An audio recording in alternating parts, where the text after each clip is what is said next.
नमस्कार। दोपहर समाचार में आपका स्वागत है।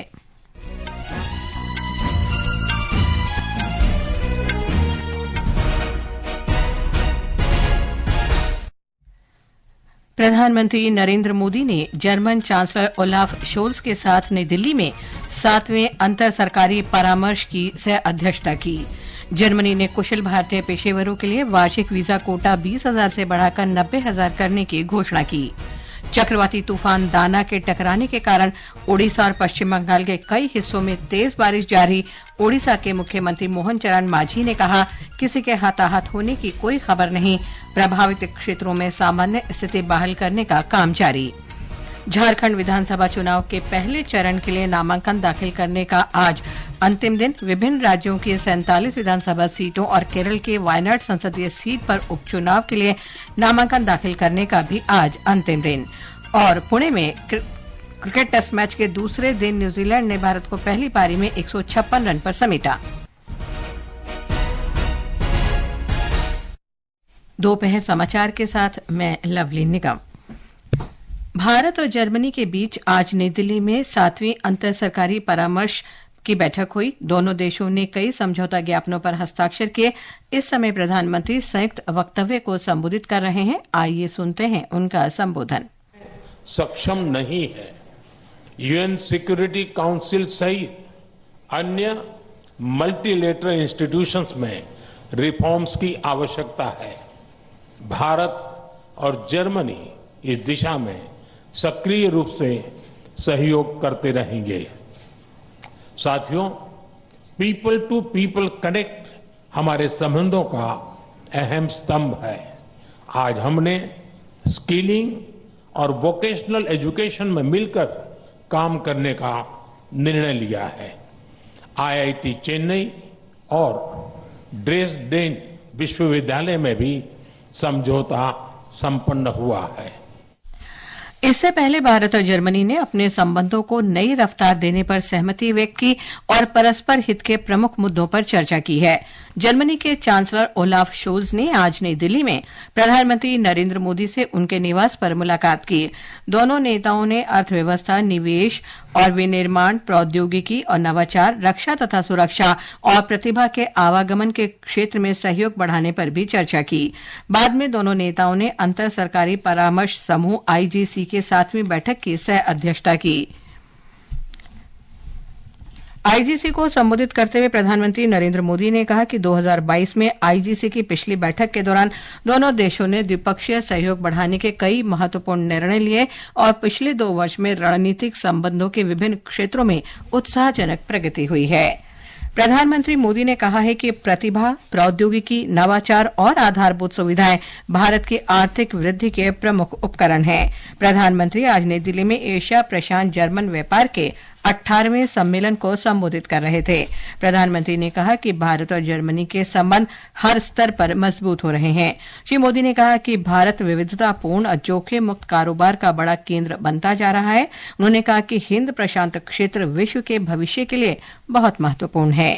भारत जर्मनी स्ट्रेटेजिक पार्टनरशिप का 25वां वर्ष है। अब आने वाले 25 वर्ष इस पार्टनरशिप को नई बुलंदी देने वाले हैं। हमने आने वाले 25 वर्षों में विकसित भारत का एक रोड मैप बनाया है। मुझे खुशी है कि ऐसे महत्वपूर्ण समय में जर्मन कैबिनेट ने focus on India document release किया है। विश्व की 2 सशक्त डेमोक्रेसी, विश्व की 2 लीडिंग इकोनॉमी साथ मिलकर कैसे फोर्स फॉर ग्लोबल गुड बन सकती है। फोकस ऑन इंडिया डॉक्यूमेंट में उसका ब्लूप्रिंट है।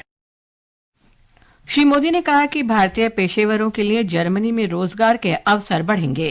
भारत की स्किल्ड मैन पावर पर जर्मनी ने जो भरोसा जताया है वो अद्भुत है।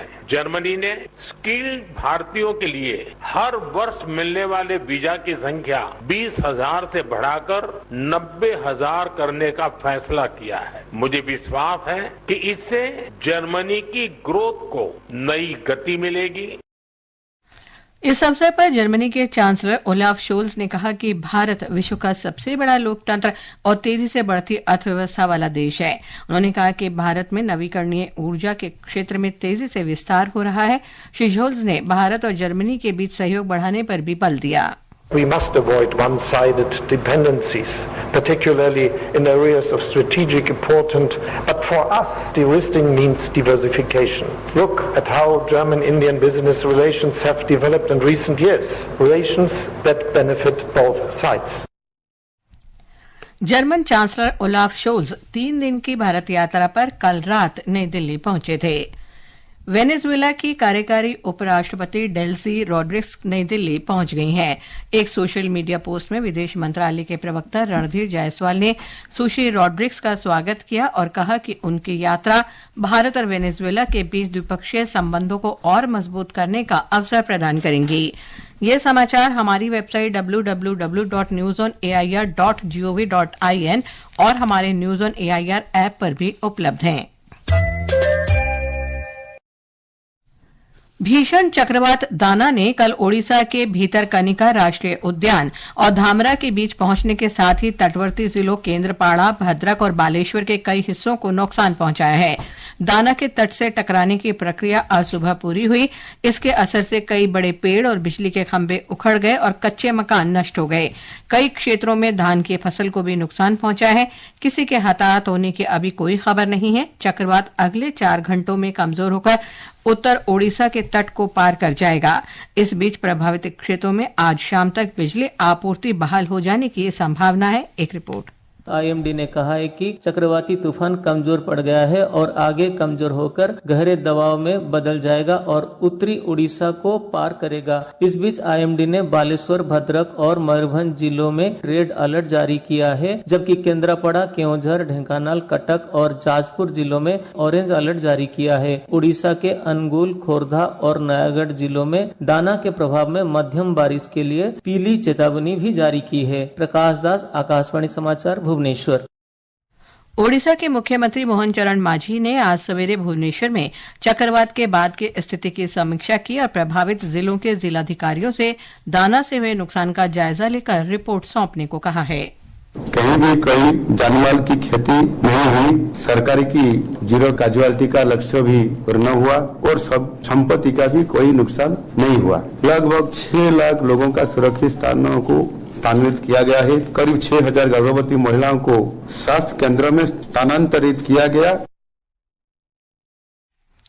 उधर पश्चिम बंगाल में चक्रवाती तूफान दाना के प्रभाव से कोलकाता और अन्य जिलों में तेज बारिश हो रही है। इससे दक्षिण 24 परगना जिले के सुंदरबन, सागर, नामखाना और पाथर प्रतिमा इलाकों में कई पेड़ उखड़ गए।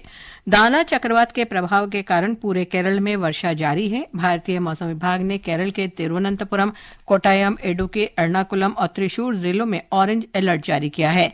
राज्य के 8 अन्य जिलों में येलो अलर्ट जारी किया गया है। मौसम विभाग ने मछुआरों को केरल और लक्षद्वीप तटों पर समुद्र में न जाने की चेतावनी दी है।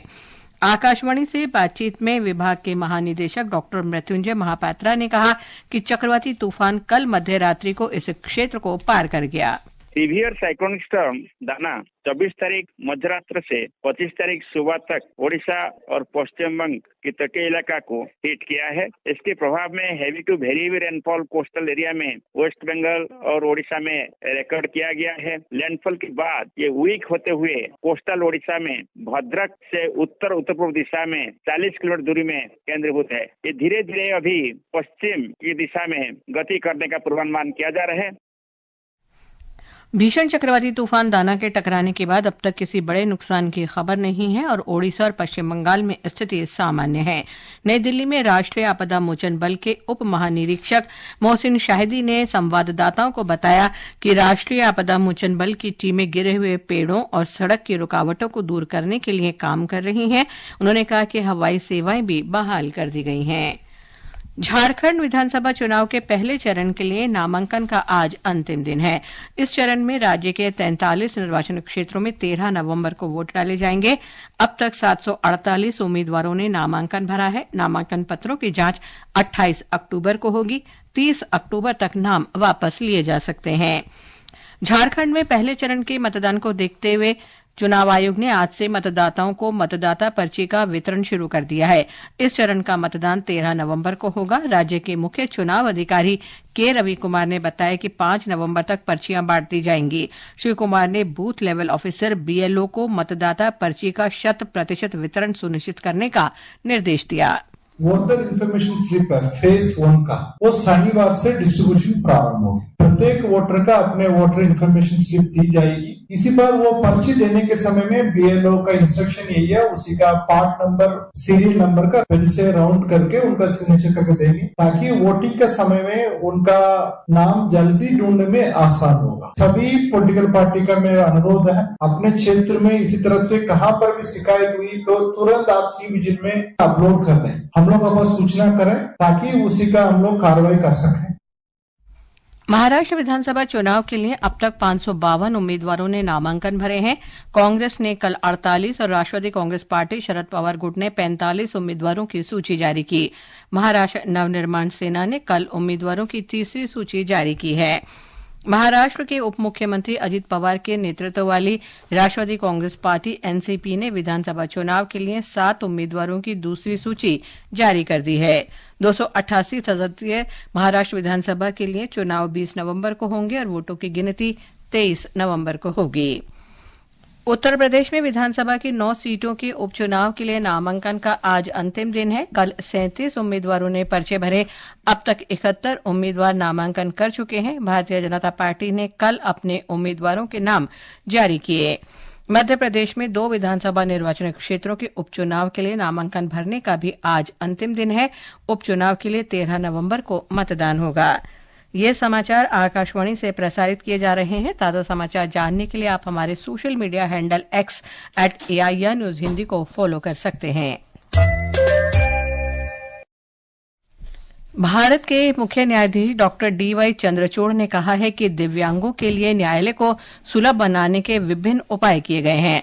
भारत के सर्वोच्च न्यायालय के 75 वर्ष पूरे होने के अवसर पर आकाशवाणी समाचार के साथ विशेष बातचीत में मुख्य न्यायाधीश ने कहा कि पहली बार सर्वोच्च न्यायालय ने बोलने और सुनने में अक्षम वकीलों को सांकेतिक भाषा जानने वाले दुभाषिया उपलब्ध कराने की शुरुआत की है। We've been conducting training programs across India as part of our annual calendar to first and foremost equip our staff and to ensure that they do not remain in the back offices, but they are dignified members of the workforce. Our websites had visual captures, so we have changed that by providing for audio captures. We had in my court a young woman lawyer who has both hearing and speech impairment. She is qualified in the law and she would like to have an access to the opportunity to present her cases before the court. So for the first time, we introduced sign language interpreters for people like her. न्यायमूर्ति DY Chandrachud के साथ ये साक्षात्कार आकाशवाणी के FM gold और अतिरिक्त मीटरों पर आज रात 9:30 बजे प्रसारित होगा। ये कार्यक्रम हमारे सोशल मीडिया प्लेटफॉर्म तथा वेबसाइट newsonair.gov.in और न्यूज ऑन AIR ऐप पर भी उपलब्ध रहेगा। राष्ट्रपति द्रौपदी मुर्मू आज छत्तीसगढ़ में अखिल भारतीय आयुर्विज्ञान संस्थान एम्स रायपुर के दीक्षांत समारोह में शामिल हुई। इस अवसर पर राष्ट्रपति ने कहा कि सुदूर क्षेत्रों में रहने वाले लोगों के कल्याण के लिए चिकित्सा की आधुनिकतम तकनीकों का उपयोग किया जाना चाहिए। भारत और न्यूजीलैंड के बीच पुणे में खेले जा रहे दूसरे क्रिकेट टेस्ट मैच में न्यूजीलैंड ने दूसरी पारी में ताजा समाचार मिलने तक 2 विकेट पर 85 रन बना लिए हैं। न्यूजीलैंड के पहली पारी में 259 रन के जवाब में भारत की पहली पारी 156 रन पर सिमट गई। न्यूजीलैंड को पहली पारी के आधार पर 103 रन की बढ़त मिली हुई है। उधर मलेशिया के जौहर में सुल्तान जौहर कप हॉकी में आज भारत जूनियर हॉकी टीम का सामना न्यूजीलैंड से हो रहा है। ताजा समाचार मिलने तक भारत 2-1 से आगे है। राउंड रॉबिन लीग चरण के इस अंतिम मैच के बाद रैंकिंग राउंड की शुरुआत होगी। अंत में मुख्य समाचार एक बार फिर। प्रधानमंत्री नरेंद्र मोदी ने जर्मन चांसलर ओलाफ शोल्ज ने नई दिल्ली में 7वें अंतर सरकारीय परामर्श बैठक की सह अध्यक्षता की। जर्मनी ने कुशल भारतीय पेशेवरों के लिए वार्षिक वीजा कोटा 20,000 से बढ़ाकर 90,000 करने की घोषणा की। चक्रवाती तूफान दाना के टकराने के कारण ओडिशा और पश्चिम बंगाल के कई हिस्सों में तेज बारिश जारी। ओडिशा के मुख्यमंत्री मोहन चरण मांझी ने कहा, किसी के हताहत होने की खबर नहीं, प्रभावित क्षेत्रों में सामान्य स्थिति बहाल करने का काम जारी। झारखंड विधानसभा चुनाव के पहले चरण के लिए नामांकन दाखिल करने का आज अंतिम दिन। विभिन्न राज्यों की 47 विधानसभा सीटों और केरल के वायनाड संसदीय सीट पर उपचुनाव के लिए नामांकन दाखिल करने का भी आज अंतिम दिन है। इसके साथ ही दोपहर समाचार का ये अंक समाप्त हुआ। नमस्कार।